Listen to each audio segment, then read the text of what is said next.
Hi అండి. అందరూ ఎలా ఉన్నారు? ఈరోజు వచ్చేసి మిరియాల చారు అయితే పెడుతున్నానండి. దీనికి కాంబినేషన్గా చికెన్ ఫ్రై అయితే చాలా బాగుంటుంది కదండి. నేను ఈరోజు మిరియాల చారు ఎలా పెడతానో చెప్తానో ఒకసారి చూసేయండి. ముందుగా ఒక టమాటీ పండు తీసుకొని శుభ్రంగా అయితే కడుక్కోవాలండి. ఆ టమాటీ పండును మెత్తగా అయితే చేసుకోవాలి. 2 పచ్చిమిర్చి అయితే చిదిపేసుకొని వేసుకోవాలి.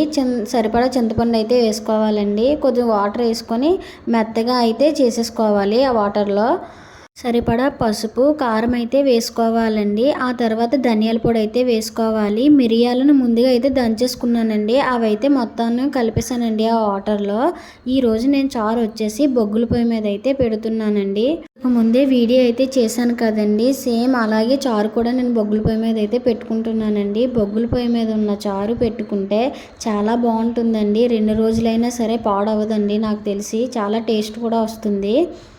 అయిన వెంటనే నేనైతే రైస్ కూడా బొగ్గుల పొయ్యి మీదే పెట్టేస్తానండి. ఒక చికెన్ ఫ్రై ఒకటే గ్యాస్ మీద అయితే వండుతాను. ఒకసారి చూడండి చారు ఎంత బాగా మరుగుతుందో. నిజంగా చెప్తున్నానండి, గ్యాస్ పొయ్యి దగ్గర మనం ఉండక వాసన వస్తుందో లేదో తెలియదు కానండి, ఈ బొగ్గుల పొయ్యి మీద చారు మరుగుతూ ఉంటే చాలా బాగా వాసన వస్తుందండి.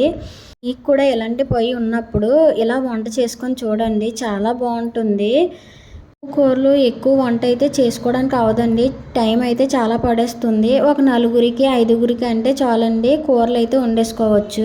ఇక్కడ ఒకసారి చూడండి మా చార్లీ ఎలా వాసన చూస్తుందో. దానికి చికెన్లో వాసన అవుతుందండి. ఆల్రెడీ చికెన్ తెచ్చారు, అది అందుకే నేను ఏం వండినా కూడా ప్రతిదానికి అలా చూస్తుందండి. అంటే ఎంత త్వరగా వండేస్తే నేను పెడతానా అని.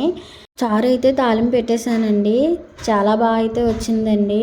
వేడివేడి అన్నం పెట్టుకొని చారు వేసుకొని తింటే చాలండి, ఏం అవసరం లేదండి. ఈ చారుతోనే మనం తినేయొచ్చు. చారు అయితే అయిపోయిందండి. ఇక్కడ నేను గింజన్నం అయితే తింటున్నానండి, ఆవకాయ నంచుకొని. బాగుంటుంది కదండి ఆవకాయ గింజన్నం, చాలా టేస్ట్ కూడా ఉంటుంది. నేను చికెన్ ఫ్రై అంటే ఫ్రైలో కూడా కాదండి, కొద్దిగా దగ్గరికి అయితే ఇక్కడ నేను చికెన్ని అలా అని ఫ్రై కాదండి, అలాగని ఎగురు కాదు, ఏదో మీడియంగా చేస్తున్నానండి. చూడండి ఇక్కడ టిఫిన్ లేక గిన్నెలు చాలా తక్కువగా ఉన్నాయండి. అదే టిఫిన్ చేస్తే చాలా గిన్నెలు ఉంటాయి కదండి. నిజంగా వేడిగా అన్నం పెట్టుకొని చారు వేసుకొని ఈ చికెన్ ముక్క నంచుకొని తింటే చాలా బాగుంటుంది కదండి. నాకైతే నోరు ఊరుతుందండి ఇప్పుడే. వీడియోస్ కానీ నచ్చినట్లయితే లైక్ చేసి సబ్స్క్రైబ్ చేసుకోండి.